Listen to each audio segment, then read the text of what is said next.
પુલવામામાં થયેલા આતંકી હુમલામાં દેશના જવાનો શહીદ થયા ત્યારબાદ મેજર સહિત વધુ 5 જવાન શહીદ થતા સુરતના સ્થાનિકોમાં રોષ જોવા મળ્યો।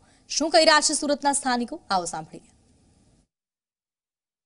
जी खास કરીને જમ્મુ કાશ્મીરમાં જે રીતે પુલવામા આતંકી હુમલામાં સૈનિકો શહીદ થયા હતા અને ત્યારબાદ ફરીથી મેજર સહિત 4 જવાનો શહીદ થયા છે ત્યારે લોકોમાં ખૂબ જ રોષનું વાતાવરણ જોવા મળી રહ્યું છે। સુરતની વાત કરીએ તો સુરતમાં વિવિધ સંગઠનો તેમજ જે યુવા વર્ગ છે તેમાં પાકિસ્તાની તેમજ જે આતંકવાદી છે તેમના સામે ખૂબ જ રોષ જોવા મળી રહ્યો છે। હાલ આપણી સાથે કેટલાક યુવા વર્ગ તેમજ કેટલાક વૃદ્ધો જોડાયા છે તો તેમની સાથે વાતચીત કરીએ કે તેઓનું શું કહેવું છે આ મામલા જે રીતે વધુ 4 લોકો શહીદ થયા છે, શું કહેશો?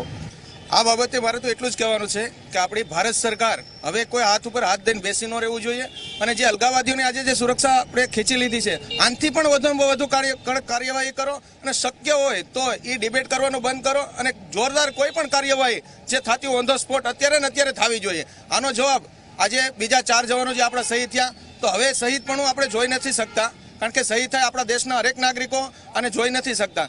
સામેવાળાને એક આપણા શહીદ થયા હોય તો સામે 10 ને કાપીને લાવો એવું આજે મોદી સાહેબ પાસે અમે આશા રાખીએ છીએ। અત્યારે ને અત્યારે કડકમાં કડક કાર્યવાહી હવે જોવા અમે મથી રહ્યા છીએ।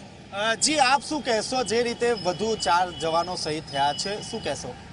જો આમ તો ક્યાં રાજકીય રીતે ક્યાં પ્રોબ્લેમ હોય ખબર હોય, મેઇન વસ્તુ એ છે કે 370ની કલમ તો અમારી દ્રષ્ટિએ 370ની કલમ હટે તો લગભગ બધા સોલ્યુશન આવી જાય એમ છે અને મોદી સાહેબને અત્યારે લોહો ગરમ હોય ત્યારે હથોડો મારી દેવો કહેવાય છે તો અત્યારે હથોડો મારી દેવો જોઈએ। 370ની કલમ હટાવી દેવી જોઈએ, દરેક પક્ષનો સાથ પણ છે અને આ રાષ્ટ્ર આખું એક થયું છે તો અત્યારે આ કાર્ય કરવા જેવું છે અને જડબાતોડ જવાબ દેવો જોઈએ। અત્યારે પૂરા દેશની અંદર અત્યારે બધાને ખૂન ખોલી રહ્યા છે તો પૂરેપૂરો અત્યારે જવાબ આપવો જ જોઈએ। આવો સમય બીજી વાર આવતો નથી, સમય આપી જ દેવો જોઈએ અને જવાબ આપવો જ જોઈએ।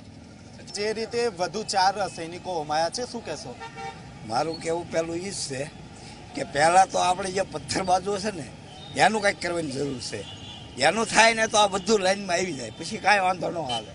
ત્યાં ત્રાસવાદી ન્યા જ છે, એના એ ઝંડો ફરકાવે, પાછા એના એ તોફાન કરે, પાછા એના એ આવું બધું કરે છે એટલે પહેલું એ બંધ થવું જોઈએ।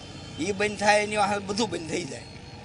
જી આપે જે રીતે જોયું તે રીતે હાલ આપણી સાથે એક સ્ટુડન્ટ પણ જોડાયા છે, તેમની સાથે વાતચીત કરીએ। જી જે રીતે વધુ 4 સૈનિકો હોમાયા છે, શું કહેશો આપ?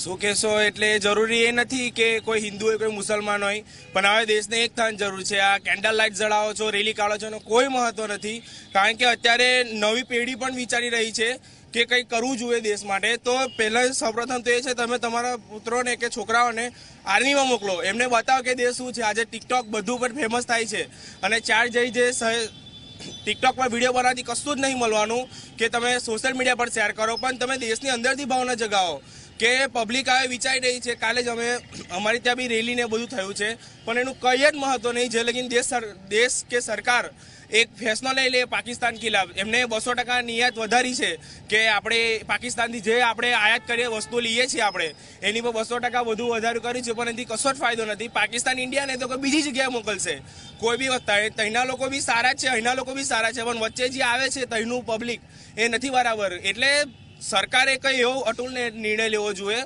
કે દેશને એક લાવો। હમણાં હવે આખો દેશ એક છે પણ તમે વિચાર કાલના 2-3 પોલિટિકલ્સ નેતાના ભાષણ તમે વિચાર્યા છે કે પાકિસ્તાનની કન્ટ્રી હારી છે, આ બધી હારી છે, કંઈ જ મહત્વ નથી। એ લોકોને પહેલાં સાઈડ પર મૂકો અને પછી ટેરરિઝમનો આખું સાફ કરો। Thank you. જી આપે જે રીતે જોયું તે રીતે કેન્ડલ માર્ચથી કંઈ નથી થવાનું, કલમ 370 હટાવવામાં આવે અને પાકિસ્તાનને ઘરમાં જઈને જડબાતોડ જવાબ આપે તેવી લોકોની માંગણી છે। જી।